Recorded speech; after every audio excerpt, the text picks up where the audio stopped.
Saya hampir lupa sama merek yang satu ini, sebuah merek India yang sempat fenomenal pada zamannya. Saya masih ingat dulu di tahun 2008, Bajaj itu lumayan banyak saya temukan di jalanan. Cuma, kemana ya motor ini sekarang? Well, di video kali ini saya akan membahas bagaimana Bajaj ingin mencuri hati rakyat Indonesia, namun menghilang begitu saja. Nah, sebelumnya, bagi yang pertama kali nonton Otopet, jika kalian suka konten-konten seperti ini, bisa tekan tombol subscribe dan loncengnya, biar nggak ketinggalan nih update video terbaru dari Otopet.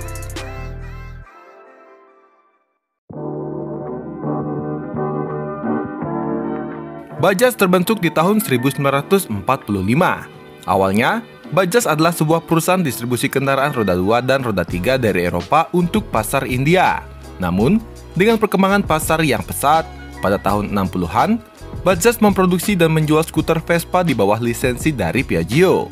Makanya tuh ada Vespa yang mereknya Bajaj. Saya pernah lihat sekali dan saya cukup bingung lihatnya. Ada yang punya nggak? Bisa komen di kolom komentar.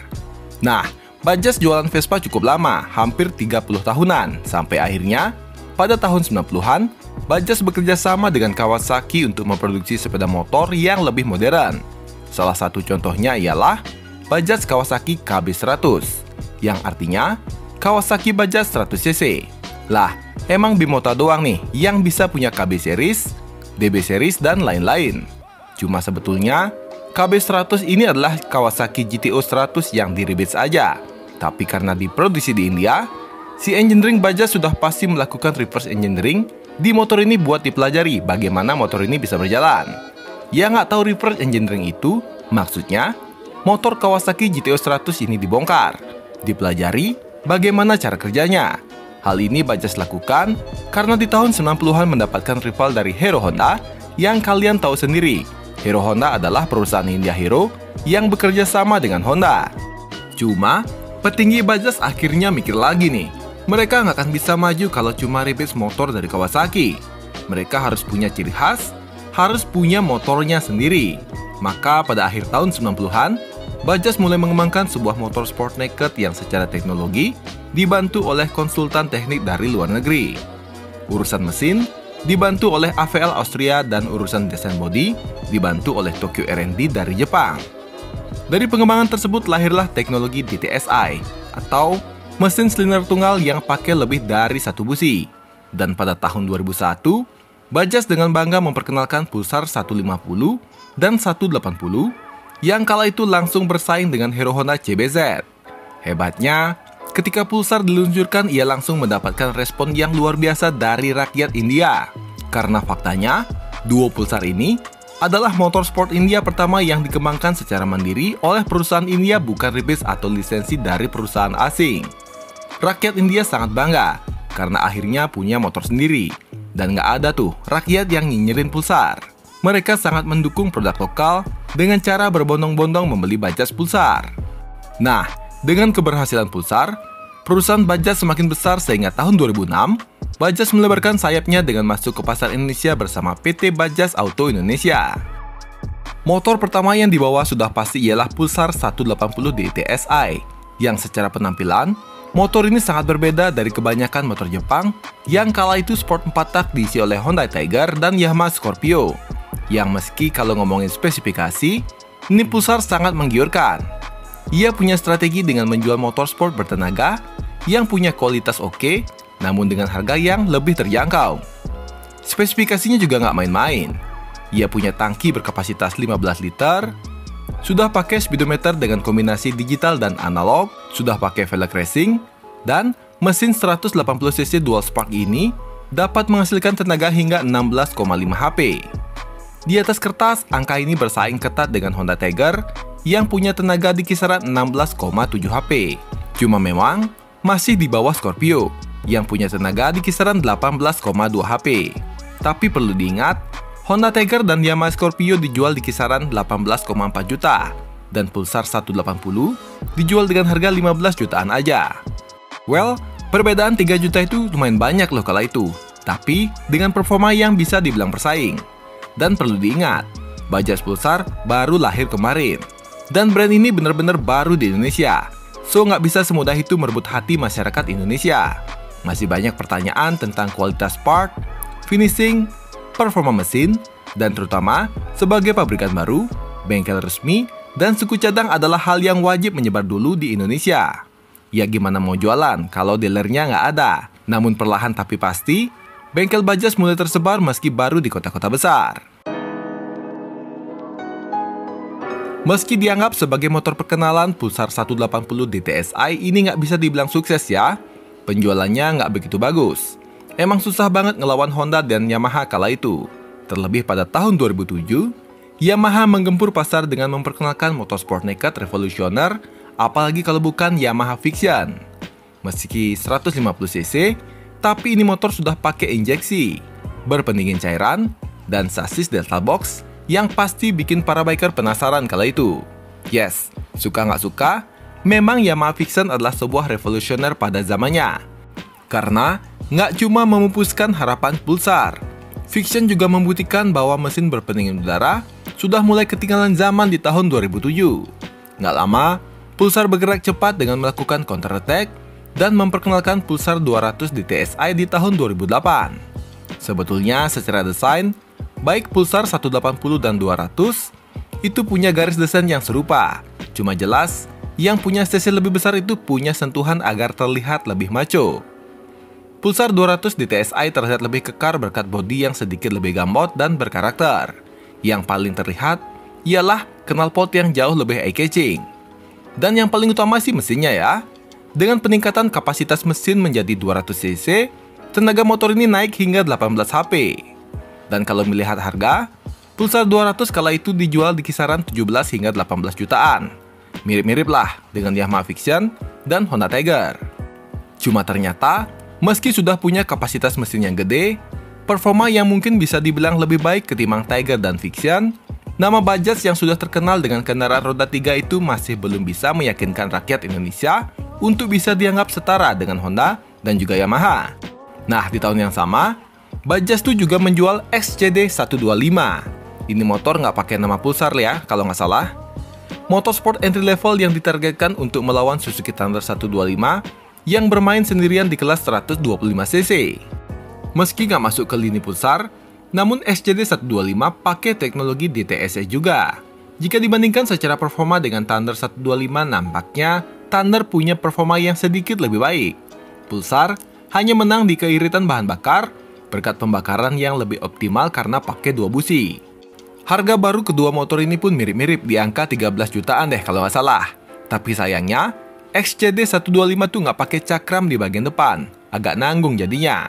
Dan respon konsumen terbilang cukup lesu. Memang susah ngelawan Suzuki di era tersebut, apalagi kalau ngomongin desain.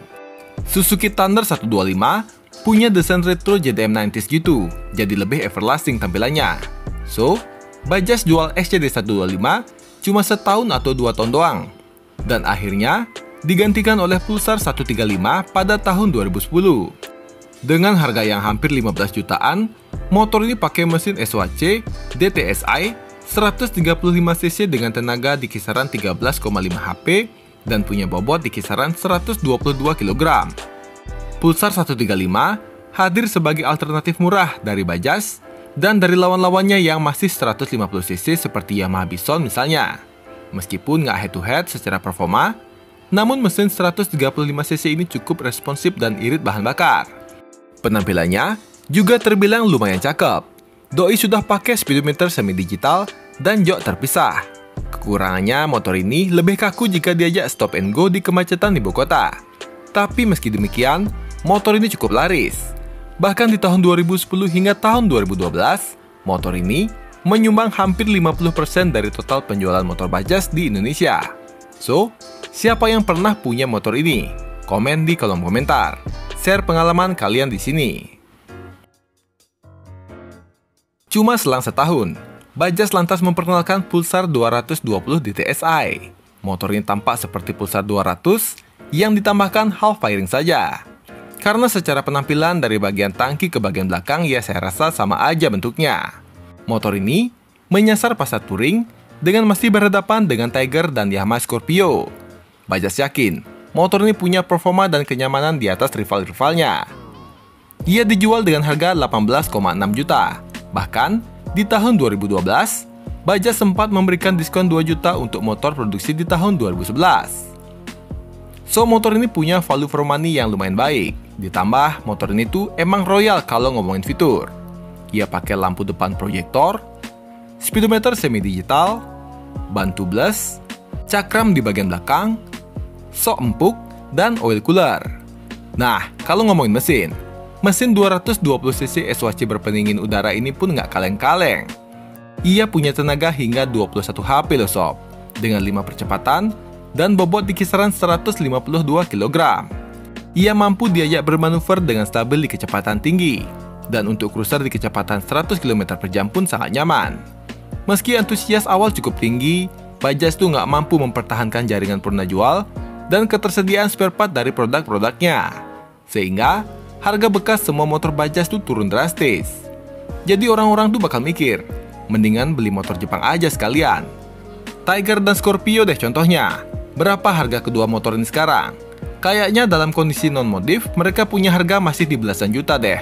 Atau bahkan mungkin lebih jika kondisi original dan mulus plus low kilometer. Kalau Bajaj, syukur-syukur kalau laku. Akhirnya, di tahun 2013, Bajaj menjual motor yang secara spesifikasi tuh bagus banget loh sob. Kalian masih ingat kan Bajaj Pulsar 200 NS? Motor ini pakai mesin yang identik dengan KTM Duke 200. Bedanya, ia pakai mesin 200cc SWC plus 3 busi, sedangkan Duke kan DWC. Memang, setelah Bajaj membeli saham KTM di tahun 2007, banyak sekali teknologi KTM yang diaplikasikan ke motor Bajaj. Sehingga, Pulsar 200 NS punya tenaga di kisaran 23 HP dengan torsi di kisaran 18,3 Nm. Ia pakai lampu proyektor, sudah monoshock, cakram di bagian belakang, tampilan sangar, harga cuma 24 jutaan aja kalau nggak salah, setara sama motor 150cc kala itu. Harganya bersaing dengan Vision dan CB150. Tapi performanya jauh di atas mereka. Cuma sayangnya nih ya, eksekusinya terkesan setengah-setengah. Kan yang dikeluhkan konsumen itu adalah dealer-dealer dan bengkel resmi dan juga ketersediaan spare part. Maksudnya, kenapa ini nggak dibenerin dulu nggak sih? Motor ini malah dijual di dealer Kawasaki. Mengingat, Bajaj dan Kawasaki itu punya hubungan yang sangat baik. Tapi ya nggak gini juga. Ibarat kalian nitip jualan nasi bungkus tapi di warteg. Nggak jelas banget kan? Ngapain coba ke dealer Kawasaki malah beli Bajaj? So, ini adalah jalan menuju kehancuran yang sesungguhnya. Udah spare part-nya langka, harganya mahal pula kalau belinya di dealer Kawasaki. Tahun-tahun segitu mah kita masih awam ya, buat beli-beli part di toko online. Akhirnya Kawasaki memutuskan menghentikan impor Pulsar 200 NS pada pertengahan tahun 2016 dan fokus jualan produk mereka sendiri. Sehingga, Bajaj sudah resmi tidak jualan lagi di Indonesia. Agak miris memang. Cuma kalau nggak niat jualan, mending dari awal aja nggak usah masuk. Apalagi lawannya motor Jepang yang sudah berakar karena masuk ke Indonesia sudah puluhan tahun. Memang harus all out sih dari awal, jangan ragu, malah rugi jadinya. Secara desain juga, Bajaj terlalu memaksakan desain yang disukai sama rakyat India ke Indonesia. Nggak akan bisa. Rakyat Indonesia itu spesial sob. Karena nyatanya, selain Indonesia, Bajaj juga dijual di banyak negara seperti Kolombia, Peru, Turki, Timur Tengah, dan beberapa negara Afrika. Dan mayoritas lumayan laku sih, di Indonesia doang yang gagal. So, menurut kalian, jika Bajaj dari awal itu punya persiapan dealer dan bengkel yang tersebar luas, dengan desain yang sedikit disesuaikan ke selera rakyat Indonesia, apakah kira-kira Bajaj bisa diterima? Atau malah sama aja? Coba tulis pendapat kalian di kolom komentar. Well, sekian video kali ini. Mohon maaf jika ada salah pengucapan atau informasi yang kurang sesuai. Like jika kalian suka, dan subscribe bagi yang belum. Sampai jumpa di video selanjutnya. Terima kasih.